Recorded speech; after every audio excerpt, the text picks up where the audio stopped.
Next in digital art, I've given you advice on picking art software and what features to look for, but what the heck do you draw on? We're pretty spoiled with choices today compared to early digital art, but there are still things to consider, and even some options available today might not work as well as others. There's 3.5 categories we'll get into here. What you ultimately choose is a matter of your own needs and personal preference. You can make the same art with any of them. Within each category, though, it's important to call out what makes a tablet work well and what doesn't. We'll cover PC-connected tablets here, and then in the next video, we'll tackle standalone tablets, and then even how to merge the two ideas. I'll provide some product links in the description so that you can poke around different kinds of models, but please don't impulse buy. Do plenty of research into what you want. I'll be working on the standalone tablets video right after this, so hopefully that can give you some ideas there too. The best choice is often the one you already have, or one you can borrow from a friend. Okay, drawing tablets. Look at this! What is that? It's a Screenless tablet. These have been around for quite a long time, sometimes generically called a Wacom, but that's actually the company that makes them. Since the 90s, they've been one of the original innovators in digital art tools, and they still produce high-quality tablets today. Wacom's tech is also used in other kinds of tablets and displays, and one of the reasons for that is they developed a stylus that supports pressure and tilt, yet needs no battery. Spooky. It seems weird to be drawing on a surface that isn't directly connected to your art, but it doesn't take long to build up the muscle memory. It's just like using a mouse, but for drawing.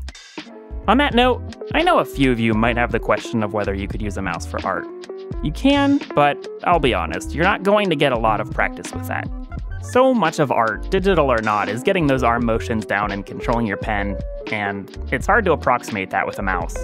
Nothing wrong with drawing traditionally to build your skills up until you're able to try a pen tablet. Wacom tablets remain quite popular, but competitors have arisen to fill in the more cost-effective side of things.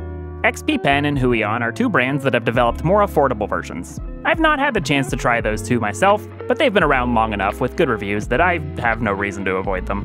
Regardless of the brand, if you're able to try out any of these in person, whether in store or from a friend, do that first. Or find a store with a good return policy so you can switch if you don't like what you got. Generally, most things are sane here. You're getting a slate to draw on, and you're getting a pen that supports pressure and tilt. Just a matter of how big you want that slate to be, and if you want the extra buttons some of them have. With these tablets, you'll usually have to install specific drivers and configure your art app to use them. On Windows, typically you'd be using Windows Ink, unless you're using a pretty old app. Even so, messing with tablet drivers can be a headache. They can often have settings suddenly change, or have pressure randomly not work, or sometimes just be totally broken. Tablets began in the 90s, and their drivers never left the 90s. When you hear artists complain about tablet drivers, this is often what they're talking about. It's not a massive pain, but it can be a problem that appears when you least want it to. What about screens? This is actually pretty easy. All of the brands I've mentioned make screen tablets too. And it's the exact same thing. You draw on a surface, you have to mess with drivers sometimes, but now it's also a screen you can look at. Most of the time, these still have to be connected to your PC though. But they can also be pretty big and give you plenty of drawing space. Between screen and screenless tablets, you can make the same kind of art. Screen tablets have slightly less of a learning curve, but tend to cost more. Screenless tablets also have an advantage many don't realize up front. You're not looking down at a tablet, you're looking up at a screen. Take care of your back. Some artists seem to get the idea that once you learn one kind of tablet, you're stuck with it forever and can never learn the other. And no, you can always learn the other way too. I've used all of the kinds we'll be talking about here, and they share the same kinds of arm motions used to make art. I tend to do my 3D texturing work with a screenless Wacom tablet, and my 2D artwork as a mixture of traditional paper and screen/portable tablets. Portable tablets, eh? Yes! That's what we'll talk about next. But I want to give you a quick break.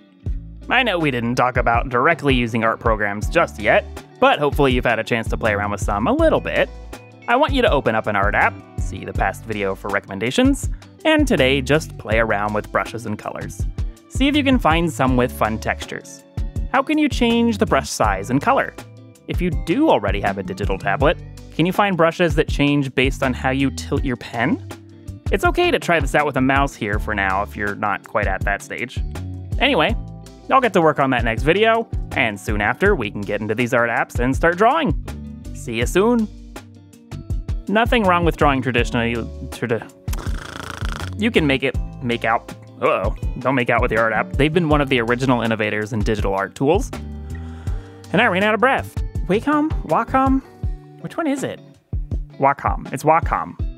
I hope I'm right, or this is gonna make me look dumb.